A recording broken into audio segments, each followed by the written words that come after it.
Good morning, everyone.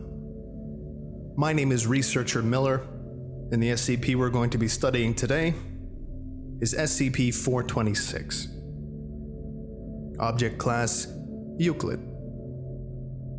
Special Containment Procedures. I am to be sealed in a chamber with no windows through which I may be viewed. The door to my chamber must have a label completely unrelated to my designation or identity in order to prevent unintended spread of my primary effect. Only Level 3 and above personnel are to know of my presence, and particularly of my properties. Assigned personnel are to be rotated out on a monthly basis to prevent contamination by my secondary effect. Psychiatric evaluation is mandatory at the end of the month. If personnel are deemed unaffected, they may be reassigned to me no less than 4 months after their last rotation with me. Any affected personnel are to be given Class C amnestic and transferred to a different site. Description: Hello, I am SCP-426. I must be introduced this way in order to prevent ambiguity. I am an ordinary toaster, able to toast bread when supplied with electricity.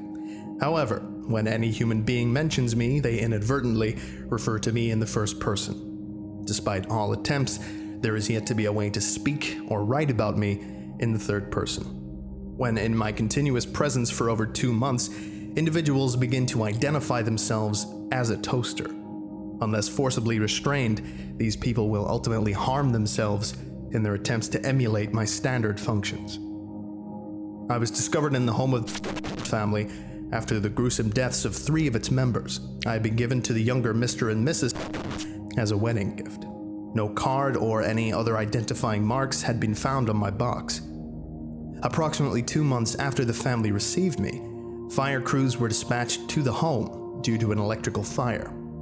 The younger Mrs. died from the electric discharge that she had caused when attempting to devour an electric socket. The other 2 victims had died shortly before the fire occurred.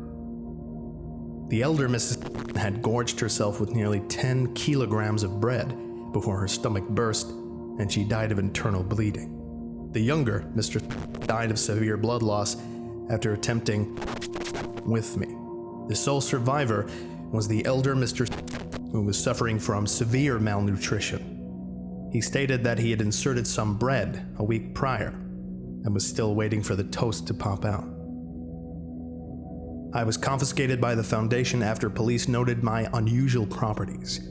Class C amnestic was administered to all the affected officers. Experiment Log 426-1. Date. Subject: D-Class Personnel D-426-1. Procedure: D-426-1 was asked to describe what he believed was contained in my chamber. He was not informed about my identity or properties.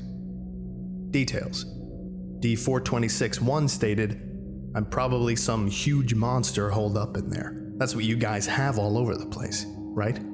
D-426-1 remained oblivious to his use of the first-person pronoun. Experiment Log 426-2. Date. Subject: D-Class Personnel D-426-2. Procedure: D-426 was placed in my chamber and given regular meals through a dispenser. No communication with D-426-2 was permitted. Multiple cameras were situated in the chamber, positioned so that I was outside of their field of vision, but allowing constant observation of D-426-2. We remained sealed until my secondary effect manifested in the subject. I was bolted to the floor so that I could not be moved into the camera's view. Details: After 45 days of isolation, D-426-2 wrapped his arm around me and began conversing with me, stating that we were brothers. D-426-2 never deviated from using the first-person plural when speaking with me. Subject was terminated 1 hour after this event. It is theorized that the isolation accelerated the progression of my secondary effect. Experiment Log 426-3. Date. Subject: D-Class Personnel D-426-3. Procedure. A screw was removed from me and shown to D-426-3, who was asked to describe it. D-426-3 was not informed about my identity or properties. Details. D-426-3 referred to it as my screw, consistent with experiment 426-1. The subject was oblivious to his use of the first person in his description. This suggests that, even if I were destroyed, my effects would still be inherent in my remains. Experiment log 426-4. Date. Subject. D-Class Personnel D-426-4. Procedure. D-426-4 was placed in isolation in the cell adjacent to my chamber, to be observed until my secondary effect manifests. Details. No effects appeared. D-426-4 was terminated 90 days after the start of the experiment. Quote, "Thank God there are some limits to my effects. A lot of us were really starting to get worried about me. Dr. Okay, that about does it for today, folks. Apologies about the confusing nature of myself today. Well, you know what I mean. Thank you very much for listening, and you are all dismissed. Goodbye.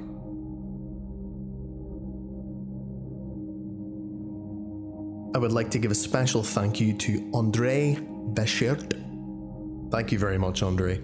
Your pledge is very much appreciated. If you would like to know how you can get a personalized thank you at the end of each of my videos, as well as some other really cool stuff as well, go to patreon.com/TheVolgun. Thank you.